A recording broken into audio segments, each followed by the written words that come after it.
حوزه‌های تاجیکستان و جهان را در برنامه اخباری آزادی پیشنهاد شما میکنیم. سلام دوستان مهربان. امروز 8 می است و این موضوع را در مد نظر گرفته ایم. تأخیر در پروازهای روسیه و عکس صدای آن در تاجیکستان. مسافران تاجیک میگویند چنین وضع بر ضرر آنهاست. روز ما رفتیم، وقت ساعت رفتیم، ما برای کارکنی رفتیم، برای وقت گذرانی نه. رمضان قادیروف رهبر چچنستان اصرار می‌ورزد درخواست استعفا داده است و امیدوار است که پذیرفته می شود. و برخی از سیاحان خارجی نقل کردند که در برابر دیدن زیبایی‌های تاجیکستان با مشکل‌ها روبرو شدند. در پی حمله‌های پهپادی اوکراین به شهر مسکو در 2 روز اخیر 3 فرودگاه اساسی پایتخت روسیه قبول و پرواز هواپیماها را موقتا بازداشتند. انجمن شرکت‌های هواپیمایی روسیه گفت که محدودیت پرواز سفری 60,000 مسافر را خلل‌دار کرده است. در تاجیکستان هم بعضی مسافران با دودلگی به نزد مرکزهای بلیط فروشی می‌روند، زیرا می‌ترسند که سفرشان به تأخیر می‌افتد و یا بیکار می‌شود. به قول ساکنان هر روز در فرودگاه بند ماندنشان بر ضرر آنهاست. همکارانم با رادیو صوفی و علیشیر ظریفی همین موضوع را پیگیری کردند. تأخیر در پروازها به شهرهای روسیه و برعکس باعث سرگردانی تعدادی از مسافران شده است. مسافران سرگردان رو با بلیط فروشان آورده از آنها راه حل مشکل میپرسند. در 2 روز اخیر مسافران به ما زنگ زده مراجعت میکنند که برای چی ریسا نمیپرد. این وابستگی ما نداره، وابستگی کمپانی‌های روسیه است. زنگ زدن یک 5 نفر مسافر ما آنجا بودند، گفتن ما از ساعت 11 شب در اپورتیم، ساعت 4 ساعت حال پرواز ما معلوم نیست. در پی حمله‌های پهپادی اوکراین به شهر مسکو و قطع کار 3 فرودگاه پایتخت روسیه، پروازها در خط سیر مسکو دوشنبه به تأخیر افتاده است. با معلومات آنلاین تابلوی فرودگاه بین المللی دوشنبه بعد از ظهر 7 می از مسکو به دوشنبه یگان پرواز انجام نشده است. بعضی پروازها را لغو کرده، بعضی دیگر را به تأخیر انداختند.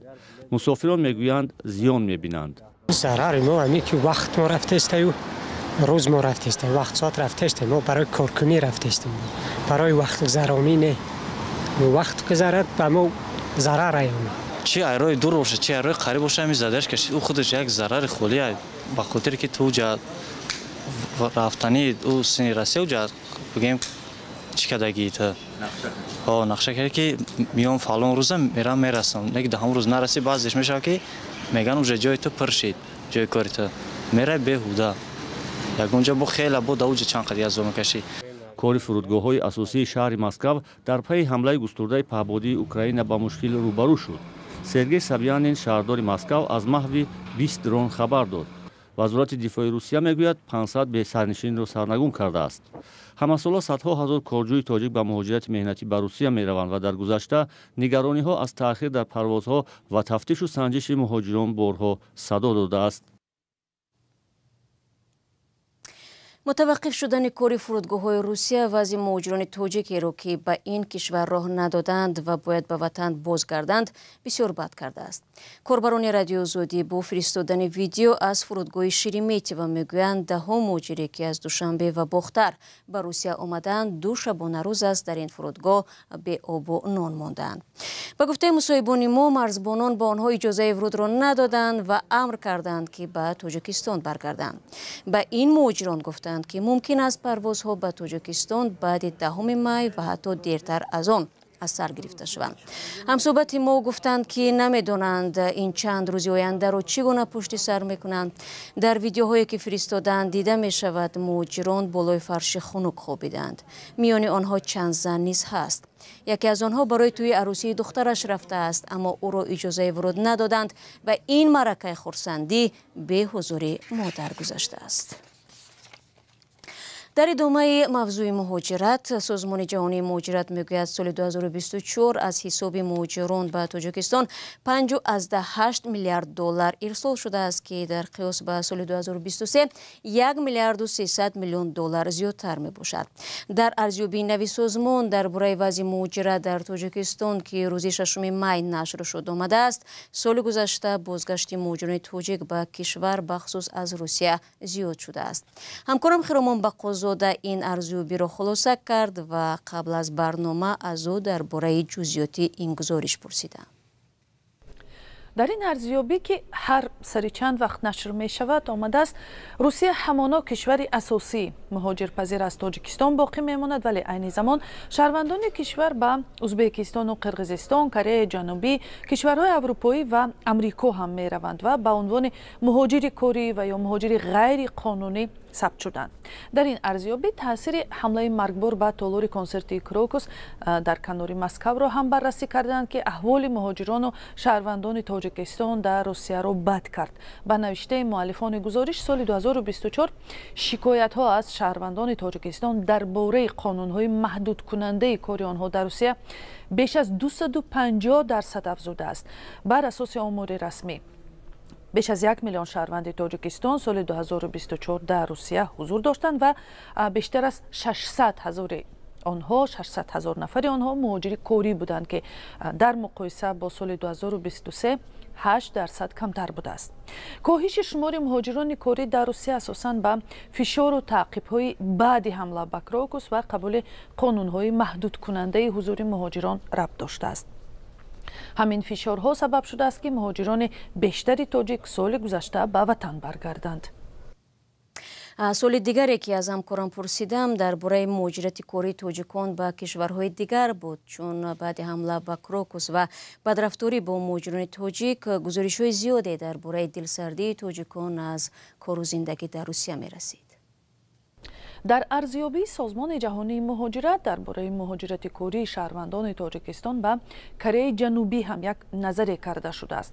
Бар асоси омори расмӣ соли 2024 беш аз 6300 шаҳрванди Тоҷикистон ва аксарияташон мардон бар асоси визаҳои кӯтоҳу дарозмуддат дар Кореяи ҷанубӣ қарор доштанд. ин қариб 40% бештар назар ба соли 2023 будааст ва заминаро қарордоди байни ду кишвар фароҳам кардааст ки иҷоза медиҳад шаҳрвандони Тоҷикистон барои кори мавсимӣ ба Корея бираванд. дар арзёбӣ дар бораи муҳоҷирати қонуниву ғайриқонунӣ шаҳрвандони Тоҷикистон ба Амрико ва Аврупо ҳам гуфта шудааст. Масалан, соли гузашта 77 шаҳрванди Тоҷикистонро аз Амрико ихроҷ карданд ки ин рақами бузурге будааст. дар кишварҳои Иттиҳоди Аврупо ҳам ба 725 шаҳрванди Тоҷикистон ки шояд ғайриқонунӣ дар онҷо ҳузур доштанд, амр доданд ки қаламравии он кишварҳоро тарк кунанд.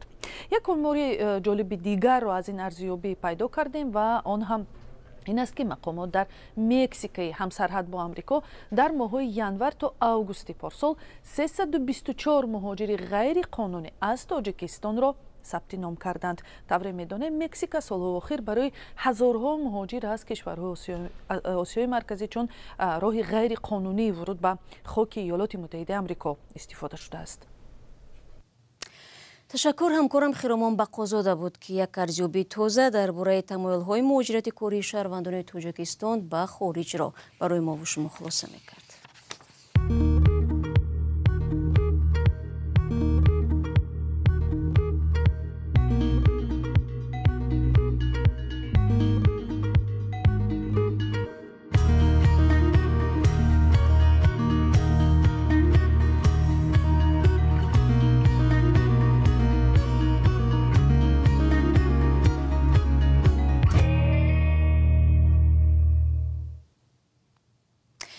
рамазон қодиров хостааст ки ӯро аз вазифа озод кунанд. дар ин бора худи раҳбари Чеченистон ба рӯзноманигорон хабар дод. ин изҳорот баъди он пахш шуд ки Новая газета Европа таҳқиқеро дар бораи раҳбари Чеченистон нашр кард ки гӯё барои худ ворис омода мекунад. аммо дертар Рамазон Қодиров дар Телеграм гуфт ки бисёриҳо маънои суханони ӯро дар бораи истеъфо дарк накарданд. ӯ гуфт ки ин овозаҳоро шунидааст ва нашрия ҳар чиз менависад. ба қавли Рамазон Қодиров худаш хоҳиш кардааст ки ӯро аз вазифа сабукдош намоянд ва умедвор аст дархосташ пазируфта мешавад. дирӯз Новая газета Европа дигар бора дар бораи он навишт ки дар Чеченистон вориси Қодировро омода мекунанд. моҳи апрели соли гузашта ин нашрия хабар дода буд ки Қодиров гирифтори бемории ғадуди зери меъда аст. Рамазон Қодиров қудратро дар Чеченистон баъд аз марги падараш Аҳмад Қодиров ки ҳангоми ҳамлаи террористӣ кушта шуда буд ба даст овард.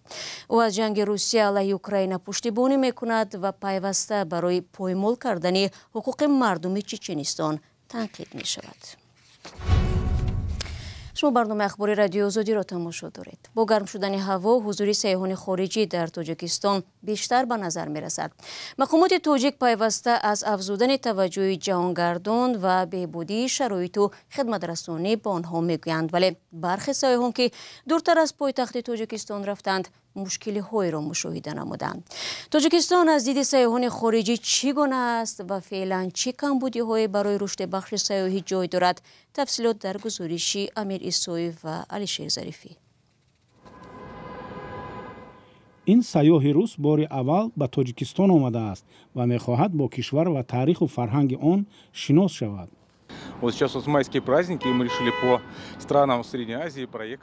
حالا در روزهای عید مای ما تصمیم گرفتیم که به کشورهای آسیای مرکزی سفر کنیم. دیروز از الماتا آمدیم. حالا دوشنبه را تماشا کرده ایستادیم. تأثیرات اول خوب است. البته گرم است. هرچند اولی ماه مای است. کوچه اساسی خیلی زمانوی است. ما تا حال به یگان جا نبرآمدیم. جایهای تماشاباب را ندیدیم. اما در مهمانخانه همه چیز خوب بود. می‌خواهیم از مرکز دورتر رویم و با فرهنگ مردم تاجیک بیشتر شناس شویم. برخی از سیاحان خارجی که تقریباً 10 روز پیش به تاجیکستان آمده، گوشه‌های گوناگون آن را تماشا کردند. میگویند در برابر دیدن زیبایی‌ها با مشکل‌ها روبرو شدند.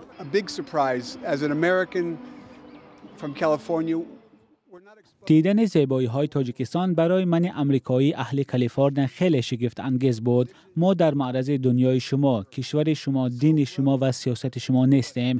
فقط درباره‌تان شنیدیم. راه ابریشمی ما را به اینجا کشاند. مردم اینجا ما را با مهربانی و مهمان نوازیشان که ما خود را به راحت احساس کنیم شگفت زده کردند. ولی بعضی از راه‌ها ویران و ولنگارند، تعمیر طلبند. از جمله راه ابریشم بهبودی می‌خواهد. ما در بدخشان نیز بودیم. دوام 10 روز با اینترنت مشکل داشتیم. سرعت اینترنت سست بود. These past 9 days there's no internet available, but we were in the mountains. It was a bit difficult when it came to trying to confirm. وقتی آمدنمان مشخص کردن جای زیست کمی دشوار بود. خوشبختانه به زودی حل خود را یافت. از گله‌های شهر دوشنبه خیلی خوشم آمد. اما هنگام سفر به دیگر منطقه ها از چنگ و غباری که در نتیجه تعمیر راه‌های نزد مرزی با افغانستان بود ناراحت شدیم. در تاجیکستان سال اخیر مقامات تاجیکستان از بهتر شدن شرایط برای سیاحان و افزایش حضور آنها ستایش میکنند، ولی در گذشته شکایت‌های درباره رشوه‌ستانی و یا رفتار دغلانه مقامات ملیسا از سوی جهانگردان صدا داده است. با قول امیر سیف رهبر شرکت سیاحی امیر تور، حالا مکان‌های زیبای در تاجیکستان بین سیاحان خارجی معروفند. У нас есть некоторые проблемы, которые больше касаются. اما ما مشکلی لوجستیکی خدمت رسانی داریم. با پرتوهایی که بعد رفتن سیاحان در کوهسار باقی میماند مشکل داریم. چقدر که سیاحان زیاد میشوند، پرتوها بعد رفتن آنها بیشتر میمانند. نبودن حاجتخانه ها نیز یکی از کمبودی‌های دیگر است. در تاجیکستان که 93% قلمروش کوهسار است، اکثرا جهانگردان به سیاحت طبیعت و کوهسار کشور می روند. با وجود بعض مشکل‌ها، همصحبتان ما از میان جهانگردان گفتند از سفرشان به تاجیکستان پشیمان نیستند و از طبیعت زیبا و مناسبت گرم و صمیمی مردم به وجد آمدند. طبق اطلاع رسمی سال گذشته به تاجیکستان 1,400,000 سیاح آمدند که در مقایسه با سال 2023 16% زیاد بوده است. و صبح امروز در شمال شرق شهر دوشنبه زلزله رخ داد. مرکزی زمین لرزه در 168 کیلومتری شمال شرق شهر دوشنبه، 26 کیلومتری شرق نویه رشت و 23 کیلومتری شرق نویه توجیکوباد مشاهده شده است. بنا به معلومات منبع، قوه زمین لرزه در مرکزش 4 بال، در نویه رشت و توجیکوباد 2-3 بال را تشکیل داده است. در زلزله تلفات جانی و خسارات دیگر ثبت نشده است. دوستان عزیز، فرصتی که در اختیار داشتیم به پایان رسید. سپاس که برنامه اخبار آزادی را تا این ثانیه ها تماشا کردید. فردا باز برنامه ها در پیش داریم. ما را همراهی کنید، خود را احتیاط کنید و خدا نگهدار.